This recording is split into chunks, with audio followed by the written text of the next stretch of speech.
그런데 오늘 본문은 우리에게 감사하라, 기뻐하라 라고 하는 이 명령을 하셨는데 왜 그렇게 명령을 하셨을까? 그리고 내 마음을 뒤져보며 왜 나는 감사가 어려울까? 감사가 안 될까? 라고 하는 그 고민을 해보며 정리를 해본 것입니다. 그래서 이 이야기를 우리의 인간은 영혼육으로 구성된 존재라고 해서 영혼육이라고 하는 그 따라서 하나씩 이야기를 해보도록 하겠습니다. 첫 번째, 이 육의 차원. 제가 감사가 안 되고 그리고 불평이 나올 때가 언제냐면 제 몸이 지치고 힘들 때입니다. 그렇지 않습니까? 우리가 몸이 지치고 힘들면 모든 게 다 귀찮아요. 짜증나요. 그래서 이 몸을 잘 관리하는 것이 너무 중요한 것 같아요. 이스라엘 사람들이 이 광야를 지나는 그때가 마치 우리 인간의 어떤 삶을 보여주는 어떤 그 모델이에요. 샘플이에요. 그래서 이것을 보면서 우리는 많은 걸 배웁니다.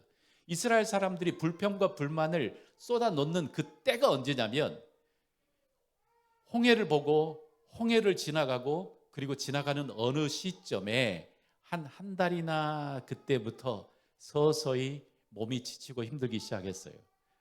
이집트에서 가져왔던 물 다 마시고 이집트에서 가져왔던 음식도 바닥나는 그 순간, 그리고 혼자 걷는 것도 아니고 그 광야를 내 어린아이들 챙기고 그 다음에 수레에다가 짐 가득 싣고 그리고 좀 씻고 싶은데 씻을 수도 없는 그때에 불평과 불만이 쏟아져 나오기 시작했던 걸 보면 인간이란 아무리 상태가 좋아도 아무리 가진 게 많아도 몸이 피곤하고 지치면 불평과 불만하기 쉬워지는 게 인간인 것 같아요. 그래서 우리가 감사를 잃어버리지 않기 위한 조건 중에 하나는 내 몸 관리를 잘 해야 돼요.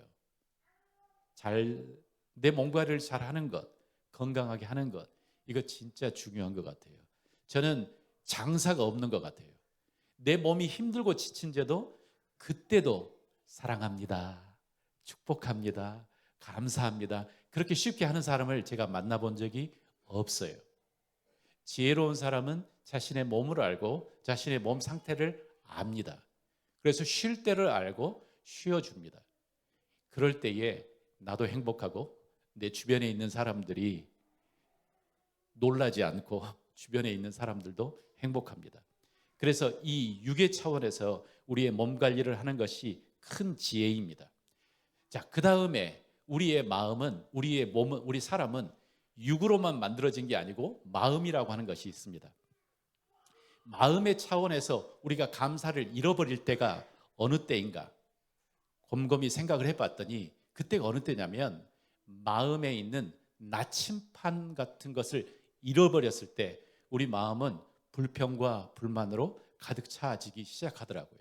나침반이라고 하는 것은 내가 가야 될 방향을 알려주는 것이지 않습니까? 그런데 이 방향을 우리가 놓쳐버리면 우리의 마음에 불평과 불만이 쏟아져 나옵니다. 망망대해를 건너가는 이 바다를 항해하는 배가 나침판이 없으면 우리는 길을 잃어버립니다. 어디로 가야 될지 모릅니다. 우리의 인생도 마찬가지로 이러한 망망대해를 가는 어떤 항해와 같습니다. 마라톤과 같습니다. 단거리가 아니에요. 단거리는 정말 내 온 힘을 다해서 달려갈 수 있어요. 왜냐하면 목표가 바로 저 앞이기 때문에. 그렇지만 마라톤은 그렇지 않아요. 길고 내 눈앞에 목표가 안 보여요. 인생도 마찬가지예요. 그래서 우리가 걸어갈 때 내가 어디를 가야 되지? 내 목적이 무엇이라고 하는 것을 놓쳐버리면 우리의 마음속에 불평도 있고 불만도 올라오기 시작합니다. 최근에 제가 탈북자들 이야기 나오는 드라마를 요즘 이만갑을 자주 보는데 거기에서 제가 들어보니까 많은 탈북자들이 북한에서 탈북을 해서 중국을 거쳐서 한국으로 들어오는 루트가 중국, 라오스, 태국에서 비행기 타고 한국으로 들어오더라고요. 그런데 중국에서 태국으로 가는 그 라오스 그 길이 엄청난 정글을 지나가야 돼요. 길이 있는 것이 아니고 없는 길을 찾아가야 돼요. 그래서 누군가 인도해 주는 사람이 없으면 그 정글에서 길을 잃어버린대요. 그리고 많은 사람들이 거기에서 죽기도 한대요.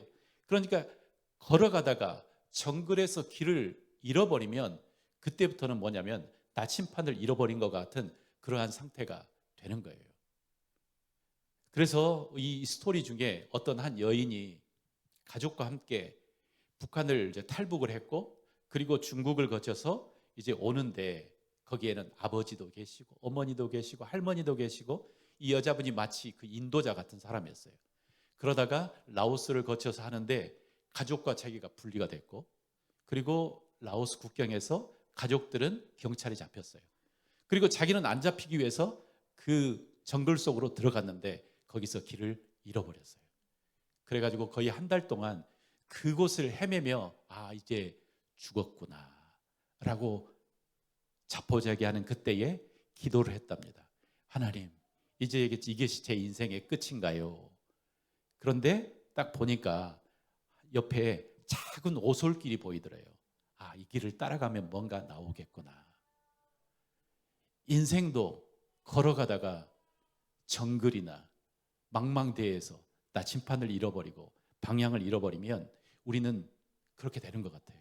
방향이 보이면 그 정글도 이곳만 가면 되구나 라고 하고 작은 어려움과 고통들을 이겨나가서 걸어갈 수 있는데 이게 없어지면 그러는 거죠. 길을 잃어버리는 것은 진짜 고통스러운 것입니다. 내가 왜 살아야 되는지, 내가 왜 이 길을 걸어가야 되는지를 잃어버리면 그때부터 마음속에서 불평과 불문이 막 들끓기 시작합니다. 우리가 항해, 바다를 지나가면서 여러분이 그 바다에 항해를 해보셨는지 모르겠습니다. 이전에 제가 필리핀에서 공부하다가 필리핀 그 마닐라 섬에서 배를 타고 민다나오라고 하는 저 밑에 섬까지 배를 타고 왔는데 우와, 엄청 무섭더라고요. 작은 그 배가 처음에는 와, 이렇게 큰 배가 있었구나. 그런데 그 망망대해에 가니까 너무 작아요. 그리고 거기서 파도를 치는데요. 이 그 파도가 샥 가판 위에 있는데 얼굴을 탁 치는데 마치 싸다구를 한 대 맞는 것처럼 팍 치는 그것이 참 무서웠어요. 그리고 한 대씩 맞을 때마다 정신을 못 차려요. 우리의 인생을 걸어가면서 이렇게 싸대기를 맞는 것 같은 그러한 때가 자주 옵니다. 내가 일로 가고 있는데 갑자기 뭔가가 팍 쳐가지고 내 얼굴을 팍 때려요. 그리고 그 때리는 것은 가끔 잽도 있고 카운터 펀치도 있습니다. 제 인생에 잽 같은 것들이 언제 날라오는 줄 아십니까? 여러분의 인생 속에 나의 방향을 잃게 만들고 나를 흔들리게 하는 그 잽이 언제 들어옵니까? 저는 언제 들어오냐면, 여러분들 이 말을 하면 좀 실망하실 수도 있을 것 같아요. 페이스북 볼 때, 페이스북을 딱 보고 있으면 친구들, 그 전에 알고 있었던 사람들, 여행 간 행복한 이야기, 밝게 웃으면서 올려놓은 모든 포스팅, 그리고 이러한 것들을 하나씩 보면서 야, 쟤들은 진짜 행복하게 살구나. 근데 나는 왜 이렇게 안 행복하지? 야, 쟤는 집도 큰 집으로 옮겼네. 그런데 왜 나는 이런 곳에서 계속 살고 있지? 야, 쟤는 차도 바꿨다네. 전기차 좋다네. 근데 왜 나는 아직도 이런 차 타고 있지라고 생각하는 잽들이 계속 들어오면 제 마음이 그 순간 길을 잃어버리는 때예요. 내가 왜 지금 여기에 있는 거지? 나는 지금 과연 뭐 하고 있는 거야? 내 인생의 잽들이 날아오는 때가 그때예요. 그때 정신 차리지 않으면 진짜 이 소용돌이 속으로 빠져들어가기 시작합니다. 그러면서 자포자기하고 자책하고 손가락질하면서 내 마음속에 감사와 내 마음속에 기쁨을 완전히 송두리째 잃어버려요. 어떤 때는 잽이 아닌 큰 손이 날아올 때도 있습니다. 그것은 뭐냐면 내 인생에 우리가 경험하고 있는 엄청난 큰 파도와 같은 거예요. 최근에 제 마음이 진짜 두렵고 떨림으로 잠을 자본 적이 한동안 없었는데 지난주 한 주 동안 몇 번 있었어요. 그게 무슨 이유냐면 전쟁 때문에, 이란과 미국과 이스라엘과 이 전쟁 때문에. 그러면서 이 전쟁에 저 멀리에 있는 곳에서 지금 전쟁이 일어나는데 우리나라에까지 그 여파가 밀려들지 않습니까? 그러면서 이 석유, 그다음에 우리는 그 연료를 그곳에서 거의 대부분을 가져오는데 이것이 전쟁이 계속 지속되면서 끊어지면 어떻게 될까? 지금 내가 누리고 있는 이 평안과 안정은 영원할 것 같지만 우리가 고대 역사를 들여다보면 영원할 것 같은 그 안정감과 그 평안이 도미노처럼 한 방 무너지면 우르르 무너지기도 하거든요. 그러면서 내가 이걸 생각하니까, 묵상하니까 막 주님의 말씀을 묵상하는 것처럼 막 내가 저녁에 막 전쟁을 묵상하며, 그러면 석유와 기름이 없어지면 그 다음에 어떤 일이 있을까? 그 다음에 어떤 일이 있을까? 그러니까 내 가슴이 막 쪼그라들기 시작하고 무섭고 고통스럽더라고요. 여러분들은 안 그러겠지만 저는 막 상상력의 나리를 타기 시작하면 저는 지옥까지 갔다가 왔다 갔다 해요. 그래서 이게 너무나 고통스러운 거예요. 이러한 것들이 우리의 마음을 흔들기 시작할 때 우리는 나침판을 잃어버리는 것처럼 우리는 방향을 잃어버립니다. 그리고 그 방향을 잃어버리면 지금 내 삶 속에서 일어나는 한 가지들이 짜증나고 힘들고 불평스럽고 불만스럽고 그렇게 하기 시작해요. 왜 우리 아이들은 이렇게 말을 안 들을까? 왜 우리 집은 이렇게 할까? 이런 생각들이 막 들어와요. 이게 인간인 것 같아요. 방향을 놓쳐버리면 우리는 주변의 수많은 것들이 우리의 가슴에 정말 잽과 같은 파도처럼 우리의 마음을 흔들기 시작해요. 우리 이스라엘 백성들이 그 광야를 걸어갈 때 처음에 하나님께서 이제 음식이 다 떨어지니까 하나님께서 주셨던 그 음식이 뭔지 아시죠? 그죠? 만나. 만나는 히브리 말로 이게 뭐냐면 질문이에요. What? 나는 이게 그 2인칭형으로 이게 뭐지? 이게 만나의 그 뜻이에요. 그리고 그 만나를 처음에 받았을 때 사람들의 마음이 어땠을까요? 어땠을 것 같아요? 눈을 딱 떠보니까 정말 온 천지에 하얀색 뭔가가 내리고 그것을 거두어서 먹으니까 그 맛을 뭐라고 했는지 아십니까? 꿀과 같더라 이야기했습니다. 얼마나 맛있고 꿀과 같아요. 꿀과 같더라. 그런데 이 사람들이 그 만나를 계속 먹으면서 어느 날 방향을 잃어버리고 그 다음에 불평과 불만이 올라오는 어느 때에 이 만나에 대해서 뭐라고 이야기하는 줄 아십니까? 지쳤다. 그리고 그 기름과 같은 거 먹고 싶지 않다라고 이야기했어요. 꿀과 같은 것이 어느 순간 기름 과자로 먹고 싶지 않는 지겨운 음식이 되는 거예요. 우리 안에 불평과 불만이 우리 마음속을 장악하기 시작하고 그리고 우리 마음속에서 방향을 잃어버리고 감사를 잃어버리면 꿀 같은 것이 기름 과자가 될 수도 있어요. 이게 인간의 마음인 것 같아요. 마지막으로 우리는 우리 몸이 지칠 때 그리고 우리의 마음에서 나침판을 잃어버릴 때 우리 마음속에는 감사 대신에 불평과 불만이 우리의 마음을 가득 채우게 되고 영적인 차원에서도 이것을 이렇게 해석할 수 있습니다. 내가 하나님과의 친밀함, 하나님을 사랑하는 마음을 잃어버리면 이것은 우리가 그냥 불평과 불만이 아니라 완전히 길을 잃어버릴 수 있습니다. 하나님과의 친밀함을 잃어버리면 우리는 방향을 완전히 잃어버릴 수가 있습니다.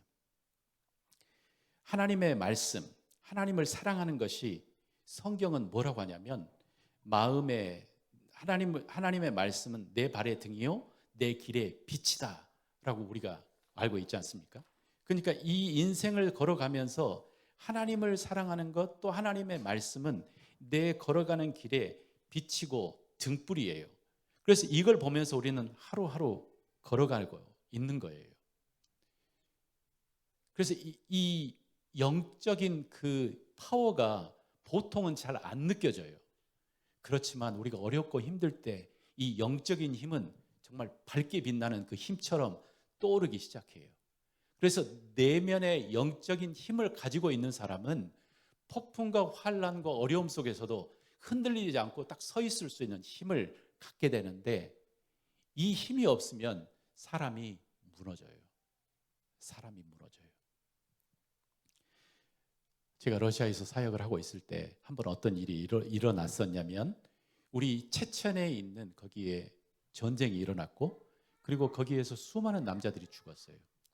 그리고 그 나라에 이제 죽은 남자들의 과부들이 온 몸에다가 무장을 하고 폭탄을 몸에다 달고 모스크바로 와서 모스크바에 있는 어린이 그 극장에 진입을 했어요.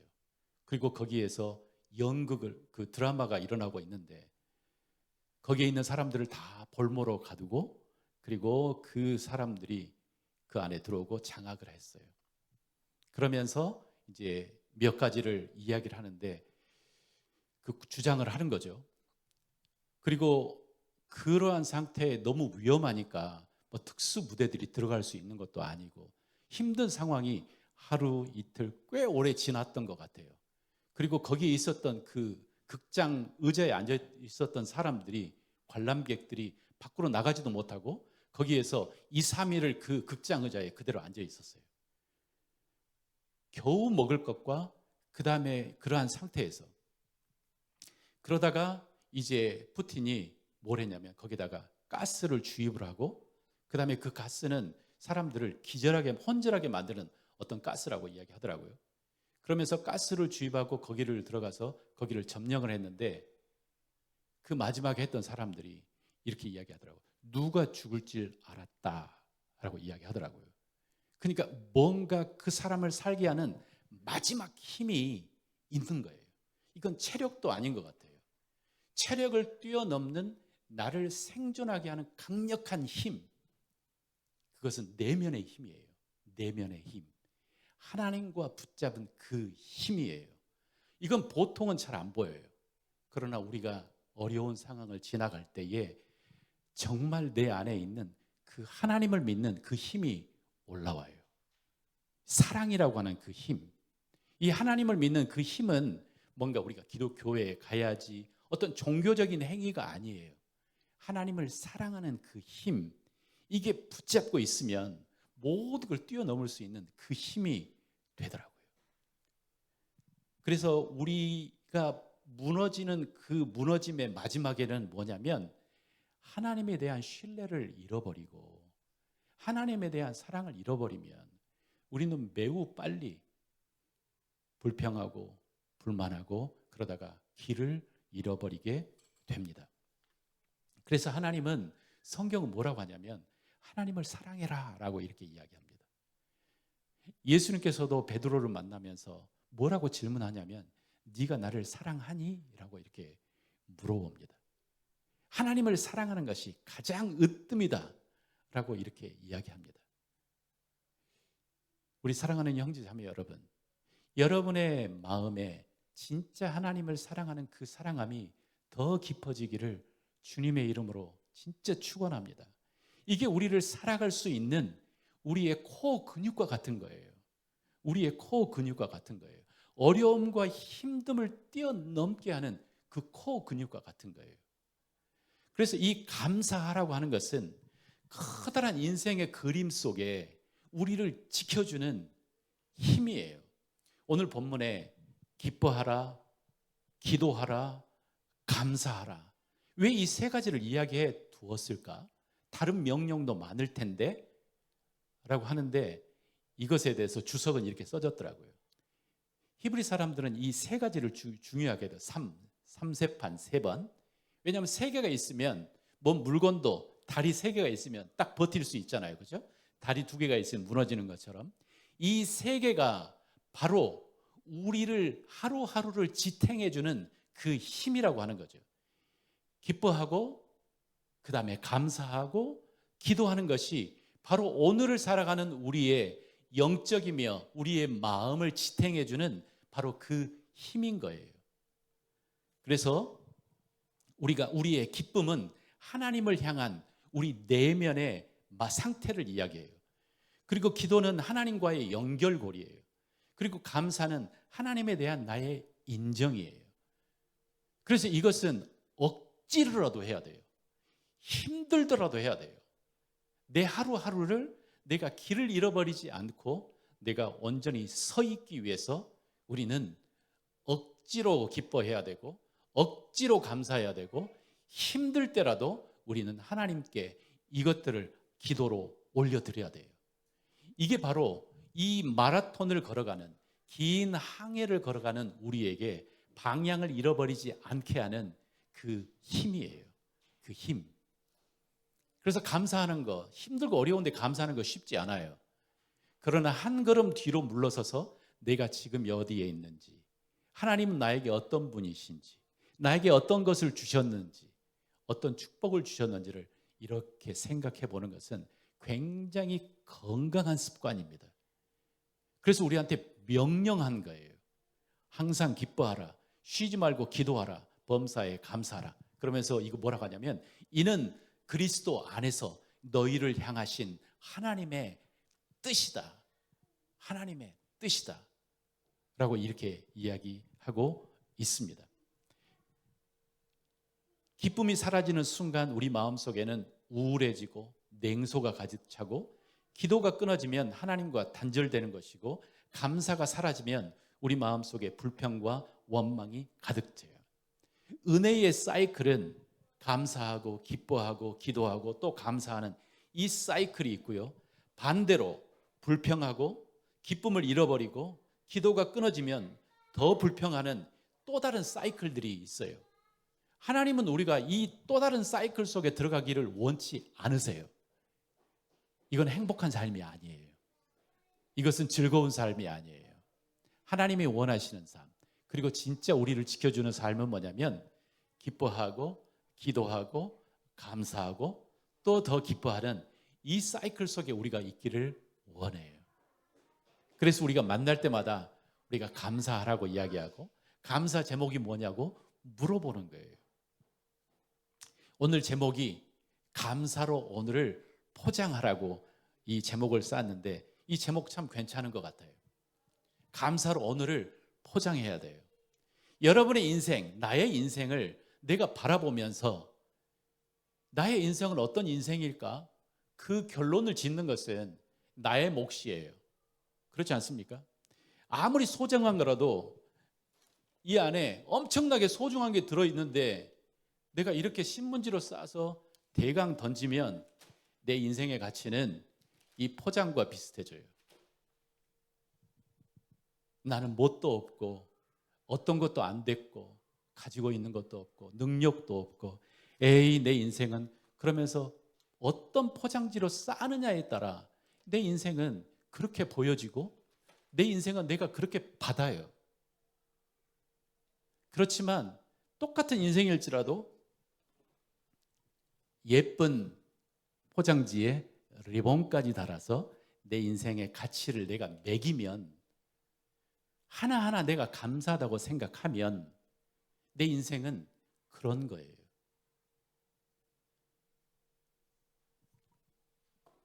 여러분은 어떤 포장지로 여러분의 삶을 오늘을 감싸시겠습니까? 불평과 불만과 에이 내 인생은 그렇지 네가 하는 일은 그렇지 라고 하면서 이러한 대강 포장지로 싸시겠습니까? 아니면 내가 경험하고 지나가는 하나하나를 정말 하나님께서 내게 주신 축복이라고 생각하고 나를 세워주는 하나님의 은총이라고 생각하고 아름답게 포장해서 싸시겠습니까? 시인들의 특징이 그런 게 있더라고요. 시인들은 언어의 마술사잖아요. 내가 지금 있는 그 어려움과 행복도 전혀 다른 관점에서 그 나의 삶을 아름답게 그려낼 수가 있는 것이 시인인 것처럼 우리도 그리스도 안에서 시인이 될 필요가 있어요. 내가 있는 나의 삶을 아름답게 꾸미고 아름답게 그릴 수 있어요. 우리 마지막으로 우리가 잘 아는 한 사람이 있어요. 성모 마리아. 성모 마리아를 성경은 뭐라고 하냐면 가장 복된 여인이라고 이야기합니다. The most blessed woman. 가장 복된 여인이에요. 그런데 그 여인을 어떤 관점에서 보느냐에 따라 그 평가가 너무 달라져요. 성경은 이야기하기를 이 여인은 예수 그리스도를 하나님의 아들을 잉태한 복된 여인이고, 그리고 이 아들을 통해서 전 인류가 구원되는 그 복된 그 메시지를 전하는 그 사람의 어머니예요. 그래서 우리는 성모 마리아라고 하고 지금도 그 성모 마리아를 존중합니다. 그런데 이건 다른 관점에 또 하나 있어요. 어느 날 제가 이 성모 마리아의 삶을 보니까 성모 마리아는요, 자녀를 낳고 어느 나이 있다가 남편이 빨리 요절을 했어요. 그래서 어느 순간부터 요셉이 없어요. 남편이 죽었죠. 그리고 자기의 진짜 사랑하는 아들이 자신의 눈앞에서, 그 사랑하는 아들이 가장 험한 십자가라고 하는 잔인한 그 형틀에서 모든 사람의 비난을 받으며 십자가에 죽으며 죽었어요. 그리고 그 이후로 그 외경에 의하면 이 여인은 그 이스라엘에 살 수가 없고 그 제자 중에 한 사람의 손을 잡고 타지에 타양에 가서 살다가 그렇게 외롭게 죽어갔어요. 복된 여인입니까? 아니면 비련한 여인입니까? 이것을 누가 이야기해 줄 수 있겠습니까? 누가 평가를 하겠습니까? 내가 불평과 불만으로 이 사람의 이야기를 포장을 하면 이 여인은 비련의 여인이에요. 그러나 정말 하나님 안에서 하나님의 아들을 잉태한, 생명을 잉태한 여인으로 이야기하고 이 여인들을 아름답게 포장하면 성경이 이야기하기를 이 여인은 가장 복된 여인이 되는 거예요. 내 인생을 비련으로 포장하시겠습니까? 내 인생을 하나님의 관점으로, 하나님의 자녀라고 하는 아름다운 모습으로 포장하시겠습니까? 이건 우리의 선택입니다. 이건 우리의 선택입니다. 오늘 하루를 살아가며, 그래서 감사로 오늘 하루를 포장하는 좋은 방법 중에 하나는 뭐냐면, 잠자기 전에 저널을 펴서, 일기장을 펴서 하루를 적어가며 주님 감사합니다 라고 하는 이것은 진짜 영혼육의 좋은 습관입니다. 좋은 방법입니다. 내 하루의 삶을 감사로 포장하는 정말 좋은 습관입니다. 우리 함께 그렇게 감사로 포장하는 하루하루를 살았으면 좋겠습니다. 우리 같이 기도하겠습니다.